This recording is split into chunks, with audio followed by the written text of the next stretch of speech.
اعوذ باللہ من الشیطان الرجیم بسم اللہ الرحمن الرحیم۔ سیرت النبی صلی اللہ علیہ وسلم کی قسط نمبر 18 پیش کی جا رہی ہے۔ گزشتہ قسط میں آپ نے غزوہ احد کے ابتدائی حالات سنے تھے کہ مشرکین مکہ مدینے پر حملہ کرنے کے لیے آتے ہیں، پھر اللہ کے رسول صلی اللہ علیہ وسلم نے بھی مسلمانوں کے لشکر کے ساتھ میدان احد میں ان سے مقابلے کے لیے اتر گئے۔ پھر صحابہ نے جم کر لڑائی کی جس سے مشرکین مکہ میدان چھوڑ کر بھاگنے لگے، مگر عین اسی وقت مسلمانوں کے پیچھے پہاڑی گھاٹی پر موجود تیر اندازوں سے بھیانک غلطی ہو جاتی ہے اور مشرکین کی ایک جماعت پیچھے سے مسلمانوں پر حملہ کر دیتی ہے، تو مسلمان آگے اور پیچھے سے دشمنوں کے درمیان گھر جاتے ہیں، جس سے مسلمانوں کو بہت زیادہ نقصان اٹھانا پڑتا ہے۔ ادھر اللہ کے رسول صلی اللہ علیہ وسلم صرف 9 صحابہ کے ساتھ تھے اور آپ صلی اللہ علیہ وسلم صحابہ کو آواز دے رہے تھے کہ دشمن آپ کو پہچان لیتے ہیں اور آپ صلی اللہ علیہ وسلم پر بہت ہی خطرناک حملے شروع کر دیتے ہیں۔ ان حملوں کو روکنے میں 9 میں سے 7 صحابہ شہید ہو جاتے ہیں اور اللہ کے رسول صلی اللہ علیہ وسلم کے ساتھ صرف حضرت طلحہ بن عبید اللہ اور حضرت سعد بن ابی وقاص رہ جاتے ہیں۔ مشرکین کے اسی طرح تابڑ توڑ حملے ہو رہے ہوتے ہیں۔ اسی حملے میں عتبہ بن ابی وقاص نے، جو کہ حضرت سعد بن ابی وقاص رضی اللہ عنہ کا بھائی تھا، جو مشرک تھا، اس نے آپ کو پتھر مارا جس سے آپ صلی اللہ علیہ وسلم گر گئے اور آپ صلی اللہ علیہ وسلم کا ایک دانت ٹوٹ گیا، گر گیا۔ عبداللہ بن شہاب نے آگے بڑھ کر آپ صلی اللہ علیہ وسلم کی پیشانی زخمی کر دی۔ عبداللہ بن قمیہ نے لپک کر آپ صلی اللہ علیہ وسلم کے کندھے پر ایسی سخت تلوار ماری کہ آپ صلی اللہ علیہ وسلم 1 مہینے سے زیادہ عرصے تک اس کی تکلیف محسوس کرتے رہے۔ وہ تو اللہ کا شکر تھا کہ آپ صلی اللہ علیہ وسلم زرہ پہنے ہوئے تھے۔ اس کے بعد اس نے پہلے ہی کی طرح پھر ایک زوردار تلوار ماری جو آنکھ سے نیچے کی ابھری ہوئی ہڈی پر لگی اور اس کی وجہ سے خود کی یعنی سر پر جو لوہے کی ہیلمٹ ہوتی ہے اس کی 2 کڑیاں چہرے کے اندر گھس گئیں۔ اس میں شک نہیں کہ مشرکین آپ صلی اللہ علیہ وسلم کا کام تمام کر دینا چاہتے تھے، مگر دونوں قریشی صحابہ یعنی حضرت سعد بن ابی وقاص رضی اللہ عنہ اور حضرت طلحہ بن عبید اللہ رضی اللہ عنہ نے زبردست اور بے مثال بہادری سے کام لے کر صرف 2 ہوتے ہوئے مشرکین کی کامیابی ناممکن بنا دی۔ یہ دونوں عرب کے ماہر ترین تیر انداز تھے۔ انہوں نے تیر مار مار کر مشرکین حملہ کو رسول اللہ صلی اللہ علیہ وسلم سے دور رکھا۔ سعد بن ابی وقاص کے لیے تو رسول اللہ صلی اللہ علیہ وسلم نے اپنے ترکش کے سارے تیر ان کے سامنے بکھیر دیے اور فرمایا، تیر چلا ہوا ہے سعد، تم پر میرے ماں باپ فدا ہوں۔ حضرت طلحہ بن عبید اللہ رضی اللہ عنہ آگے بڑھے اور 11 آدمیوں کے برابر تنہا لڑائی کی، یہاں تک کہ ان کے ہاتھ پر تلوار کی ایسی ضرب لگی، ایسی مار لگی جس سے ان کی انگلیاں کٹ گئیں۔ رسول اللہ صلی اللہ علیہ وسلم نے ان کے بارے میں اس روز فرمایا، جو شخص کسی شہید کو زمین پر چلتا ہوا دیکھنا چاہے وہ طلحہ بن عبید اللہ کو دیکھ لے۔ یہ سارا حادثہ تھوڑے سے وقت میں بالکل اچانک اور نہایت ہی تیز رفتاری سے پیش آ گیا، ورنہ نبی کریم صلی اللہ علیہ وسلم کے منتخب صحابہ کرام جو لڑائی کے دوران صف اول میں تھے، جو سب سے آگے تھے، جنگ کی صورتحال بدلتے ہی اور یا نبی کریم صلی اللہ علیہ وسلم کی آواز سنتے ہی آپ صلی اللہ علیہ وسلم کی طرف بے تحاشا دوڑ کر آئے کہ کہیں آپ صلی اللہ علیہ وسلم کو کوئی ناگوار حادثہ پیش نہ آ جائے۔ مگر یہ لوگ پہنچے تو رسول اللہ صلی اللہ علیہ وسلم زخمی ہو چکے تھے، 6 انصاری شہید ہو چکے تھے، 7ویں انصاری صحابی زخمی ہو کر گر چکے تھے اور حضرت سعد اور حضرت طلحہ بن عبید اللہ رضی اللہ عنہما جان توڑ کر لڑائی لڑ رہے تھے۔ ان لوگوں نے پہنچتے ہی اپنے جسموں اور اپنے ہتھیاروں سے نبی کریم صلی اللہ علیہ وسلم کے گرد ایک دیوار بنا دی اور دشمن کے تابڑ توڑ حملے روکنے میں انتہائی بہادری سے کام لیا۔ آپ صلی اللہ علیہ وسلم کے پاس پلٹ کر آنے والے سب سے پہلے صحابی آپ صلی اللہ علیہ وسلم کے یار غار حضرت ابو بکر صدیق رضی اللہ عنہ تھے۔ اس کے بعد ابو عبیدہ بن جراح رضی اللہ عنہ ایسے دوڑ کے آئے جیسے وہ اڑ کے آئے ہوں۔ حضرت ابو بکر رضی اللہ عنہ کا بیان ہے کہ ہم پہنچے تو نبی کریم صلی اللہ علیہ وسلم کا چہرہ مبارک زخمی ہو چکا تھا، خود کی 2 کڑکڑیاں آنکھ کے نیچے گال میں دھنس چکی تھی۔ میں نے انہیں نکالنا چاہا تو ابو عبیدہ نے کہا، خدا کا واسطہ دیتا ہوں مجھے نکالنے دیجیے۔ اس کے بعد انہوں نے منہ سے ایک کڑی پکڑی اور آہستہ آہستہ نکالنی شروع کی تاکہ رسول اللہ صلی اللہ علیہ وسلم کو تکلیف نہ ہو، اور بلاخر ایک کڑی اپنے منہ سے کھینچ کر نکال دی، لیکن اس کوشش میں حضرت ابو عبیدہ کا ایک نچلا دانت گر گیا۔ اب دوسری کڑی میں نے کھینچنی چاہیے تو ابو عبیدہ نے پھر کہا، ابو بکر خدا کا واسطہ دیتا ہوں مجھے کھینچنے دیجیے۔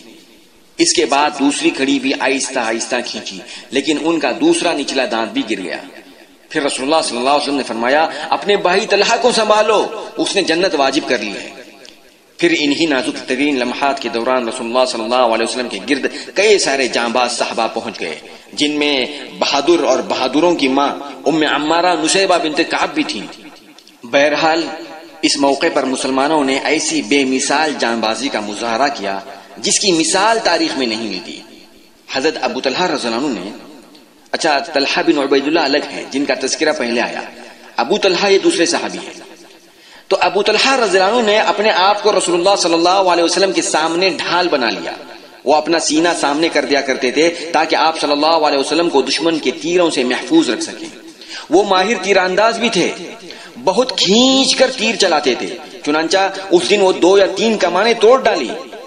نبی کریم صلی اللہ علیہ وسلم کے پاس سے کوئی آدمی تیروں کا ترکش لے کر گزرتا تو آپ صلی اللہ علیہ وسلم فرماتے کہ انہیں ابو طلحہ کے لیے بکھیر دو، اور نبی کریم صلی اللہ علیہ وسلم لوگوں کی طرف سر اٹھا کر دیکھتے، سامنے جو لوگ ہیں جو دشمن ہیں ان کی طرف سر اٹھا کر دیکھتے تو ابو طلحہ کہتے میرے ماں باپ آپ پر قربان ہو، آپ سر اٹھا کر نہ جھانکیں، آپ کو لوگوں کی کوئی تیر آپ کو نہ لگ جائے، میرا سینہ آپ کے سینے کے آگے ہے۔ حضرت ابو طلحہ رضی اللہ عنہ اپنا اور نبی کریم صلی اللہ علیہ وسلم کا ایک ہی ڈھال سے بچاؤ کر رہے تھے، اور ابو طلحہ رضی اللہ عنہ بہت ہی اچھے تیر انداز تھے۔ جب وہ تیر چلاتے تھے تو نبی کریم صلی اللہ علیہ وسلم گردن اٹھا کر دیکھتے کہ ان کا تیر کہاں لگا۔ حضرت حاطب بن ابی بلتعہ رضی اللہ عنہ نے عتبہ بن ابی وقاص کا پیچھا کیا جس نے نبی کریم صلی اللہ علیہ وسلم کا مبارک دانت شہید کیا تھا، اور اسے اس زور کی تلوار ماری کہ اس کا سر تن سے جدا کر دیا۔ اور ادھر بہادر اور بہادروں کی ماں، دلیریوں کی مثال صحابیہ حضرت ام عمارہ نصیبہ بنت کعب رضی اللہ عنہا، وہ چند مسلمانوں کے درمیان لڑتی ہوئی عبداللہ ابن قمیہ کے سامنے آ گئی جس کم بخت نے اللہ کے رسول صلی اللہ علیہ وسلم پر تلوار کے 2 وار کیے تھے۔ عبداللہ ابن قمیہ نے ان کے کندھے پر ایسی تلوار ماری کہ ان کو گہرا زخم آ گیا، اور انہوں نے بھی عبداللہ ابن قمیہ کو اپنی تلوار کی کئی مار ماری، لیکن کم بخت ذلیل 2 زرہیں پہنا ہوا تھا، 2 لوہے کے کرتے پہنا ہوا تھا، اس لیے بچ گیا۔ حضرت ام عمارہ رضی اللہ عنہ نے لڑتے بھیڑتے 12 زخم کھائے۔ حضرت مصعب بن عمیر رضی اللہ عنہ نبی کریم صلی اللہ علیہ وسلم کے ہم شکل تھے، تو عبداللہ ابن قمیہ نے چلا کر اعلان کر دیا کہ محمد قتل کر دیے گئے، محمد قتل کر دیے گئے، اللہم صلی علی سیدنا محمد۔ اس اعلان سے نبی کریم صلی اللہ علیہ وسلم کی شہادت کی خبر مسلمانوں میں پھیل گئی، جس سے رسول اللہ صلی اللہ علیہ وسلم سے دور جو مسلمان دشمن کے گھیرے میں ان کے نرغے میں آئے تھے تو بہت سارے صحابہ کے حوصلے ٹوٹ گئے، ان کا لڑنے کا جذبہ اور ان کا جوش ٹھنڈا پڑ گیا، ان کا رہا سہا ہوش اڑ گیا، اور کچھ صحابہ نے تو لڑائی سے ہاتھ روک دیا اور ہتھیار ہی پھینک دیے۔ چند لمحے بعد ان لوگوں کے پاس سے جو اپنے ہتھیار پھینک چکے تھے، جن کے ہوش اڑ گئے تھے، ان لوگوں کے پاس سے حضرت انس بن نضر رضی اللہ عنہ کا گزر ہوا۔ دیکھا کہ لوگ ہاتھ پر ہاتھ دھرے پڑے ہیں، پوچھا کس چیز کا انتظار ہے؟ ان لوگوں نے جواب دیا کہ رسول اللہ صلی اللہ علیہ وسلم قتل کر دیے گئے ہیں، اب کیا بچا ہے، سب کچھ ختم ہو گیا۔ حضرت انس بن نضر رضی اللہ عنہ نے کہا تو اب آپ صلی اللہ علیہ وسلم کے بعد تم لوگ زندہ رہ کر کیا کرو گے؟ اٹھو اور جس چیز پر رسول اللہ صلی اللہ علیہ وسلم نے جان دی ہے اسی پر تم بھی جان دے دو۔ ایک مہاجر صحابی ایک انصاری صحابی کے پاس سے گزرے جو خون میں لت پت تھے۔ مہاجر صحابی نے کہا بھائی فلاں آپ کو معلوم ہو چکا ہے کہ محمد قتل کر دیے گئے ہیں، اللہم صلی علی سیدنا محمد۔ انصاری نے کہا اگر محمد قتل کر دیے گئے ہیں تو وہ اللہ کا دین پہنچا چکے ہیں، اب تمہارا کام ہے کہ اس دین کی حفاظت کے لیے لڑو، اللہم صلی علی سیدنا محمد۔ اس طرح کے حوصلہ افزا اور ولولہ انگیز باتوں سے اسلامی فوج کے حوصلے بحال ہونے شروع ہوئے اور ان کے ہوش و حواس اپنی جگہ آ گئے۔ چنانچہ اب انہوں نے ہتھیار ڈالنے کے بجائے ہتھیار اٹھا لیے اور مشرکین کا گھیرا توڑنے اور مرکز قیادت تک راستہ بنانے کی کوشش میں مصروف ہو گئے۔ اور اسی دوران یہ بھی معلوم ہو گیا کہ رسول اللہ صلی اللہ علیہ وسلم کے قتل کی خبر محض جھوٹ تھی۔ اس سے ان کی قوت اور بڑھ گئی اور ان کے حوصلوں اور ولولوں میں تازگی آ گئی۔ پھر رفتہ رفتہ آپ صلی اللہ علیہ وسلم کے آس پاس صحابہ پہنچتے گئے۔ جب تقریباً 30-40 صحابہ جمع ہو گئے تو رسول اللہ صلی اللہ علیہ وسلم پہاڑ کی گھاٹی پر یعنی کیمپ کی طرف ہٹنا شروع کیا۔ بہرحال صحابہ کرام کی بے مثال جانبازی کے ساتھ یہ دستہ ہٹتا ہوا پہاڑ کی گھاٹی میں واقع کیمپ تک جا پہنچا۔ جب رسول اللہ صلی اللہ علیہ وسلم گھاٹی میں کیمپ میں تشریف لا چکے تو اللہ کا دشمن ذلیل ابی بن خلف یہ کہتا ہوا آیا کہ محمد کہاں ہیں، یا تو میں رہوں گا یا وہ رہے گا۔ اللہم صلی علی سیدنا محمد۔ صحابہ نے کہا یا رسول اللہ کیا ہم میں سے کوئی اس پر حملہ کر دے؟ رسول اللہ صلی اللہ علیہ وسلم نے فرمایا اسے آنے دو۔ جب قریب آیا تو رسول اللہ صلی اللہ علیہ وسلم نے حضرت حارث رضی اللہ عنہ سے ایک چھوٹا سا نیزہ لیا اور اس کی خود یعنی سر پر جو لوہے کی ہیلمٹ تھی جو تقریباً پورے چہرے کو بھی ڈھانکے رکھتی ہے، اور زرہ یعنی لوہے کا کرتا، تو آپ صلی اللہ علیہ وسلم کو اس کی خود اور زرہ کے درمیان حلق کے پاس تھوڑی سی کھلی جگہ دکھائی دی۔ آپ صلی اللہ علیہ وسلم نے اسی پر ٹکا کر ایسا نیزہ مارا کہ وہ گھوڑے سے کئی بار لڑک گیا۔ جب وہ قریش کے پاس اپنے ساتھیوں کے پاس گیا اور کہنے لگا واللہ مجھے محمد نے قتل کر دیا، واللہ مجھے محمد نے قتل کر دیا، اللہم صلی اللہ علیہ سیدنا محمد، حالانکہ اس کی گردن میں کوئی خراش تک نہیں آئی تھی ہاں اور نہ ہی خون آیا تھا، تو لوگوں نے کہا خدا کی قسم تمہیں کچھ خاص چوٹ تک نہیں آئی ہے۔ اس نے کہا وہ مکے میں مجھ سے کہہ چکا تھا کہ میں تمہیں قتل کر دوں گا، اس لیے خدا کی قسم اگر وہ مجھ پر تھوک بھی دیتا تو بھی میری جان چلی جاتی۔ بہرحال اللہ کا یہ دشمن مکہ واپس جاتے ہوئے راستے میں ہی مر گیا۔ جنگ کی صورتحال دیکھ کر مشرکین کو آپ صلی اللہ علیہ وسلم کی شہادت کا یقین ہو گیا، پھر وہ اپنے کیمپ کی طرف پلٹ کر مکہ واپسی کی تیاری شروع کر دی۔ وہاں مدینے میں جیسے ہی میدان جنگ کی خبریں پہنچی تو کچھ مومن عورتیں میدان احد پہنچ گئیں اور مشکیزوں میں پانی بھر بھر کر زخمیوں کو پلانے لگی۔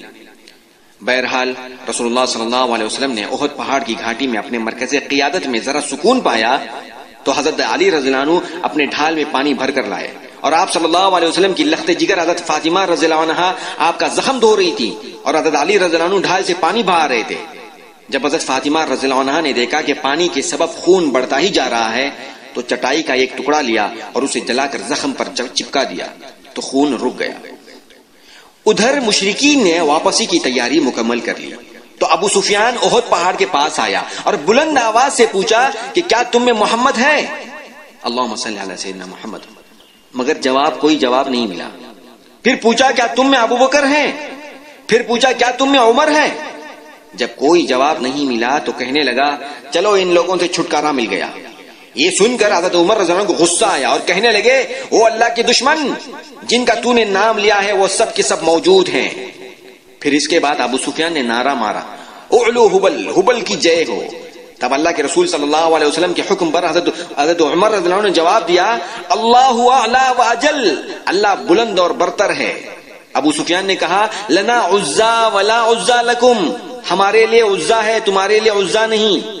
تو حضرت عمر رضی اللہ عنہ نے کہا اللہ مولانا ولا مولا لکم، اللہ ہمارا مددگار ہے، اللہ ہمارا دوست ہے، اللہ ہمارا مولا ہے اور تمہارا کوئی مولا نہیں۔ اس کے بعد ابو سفیان نے کہا کہ آج کا دن جنگ بدر کا بدلہ ہے، اب نتیجہ برابر ہو گیا۔ حضرت عمر رضی اللہ عنہ نے کہا برابر نہیں ہوا، ہمارے مقتولین جنت میں اور تمہارے مقتولین جہنم میں ہیں۔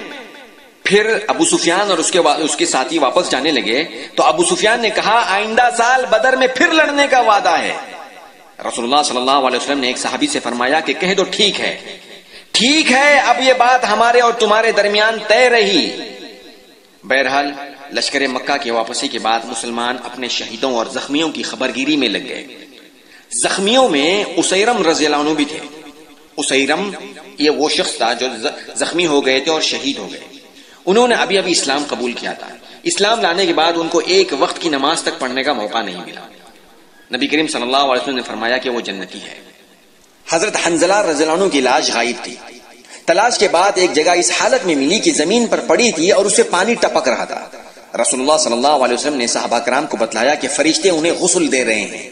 پھر فرمایا ان کی بیوی سے پوچھو کہ معاملہ کیا ہے۔ ان کی بیوی سے دریافت کیا گیا تو انہوں نے واقعہ بتلایا۔ یہیں سے حضرت حنظلہ رضی اللہ عنہ کا نام غسیل الملائکہ، فرشتوں کے غسل دیے ہوئے پڑ گیا۔ رسول اللہ صلی اللہ علیہ وسلم نے اپنے چچا حضرت حمزہ رضی اللہ عنہ کا حال دیکھا تو بہت ہی زیادہ غمگین ہوئے۔ آپ صلی اللہ علیہ وسلم رو پڑے۔ حضرت حمزہ رضی اللہ عنہ کی لاش کے ساتھ مسلح کیا گیا تھا، ان کے آنکھ، کان، ناک، ان کے انگلیاں اور ان کے اعضاء کاٹ دیے گئے تھے۔ اللہ کے رسول صلی اللہ علیہ وسلم کو بہت ہی زیادہ تکلیف ہوئی۔ اس کے بعد شہداء کی تدفین ہوئی اور آپ صلی اللہ علیہ وسلم نے اللہ کی حمد و ثنا بیان کی اور دعا کی۔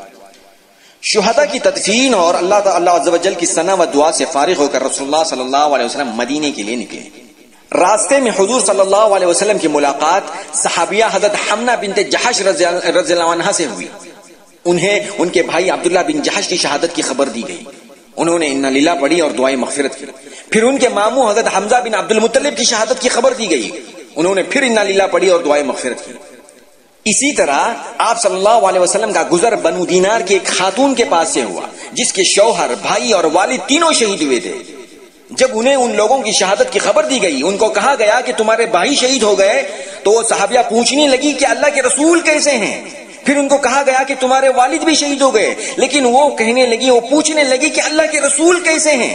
پھر ان کو کہا گیا کہ تمہارے شوہر بھی شہید ہو گئے ہیں، لیکن وہ پوچھ رہی تھی کہ اللہ کے رسول کا کیا ہوا، وہ کیسے ہیں.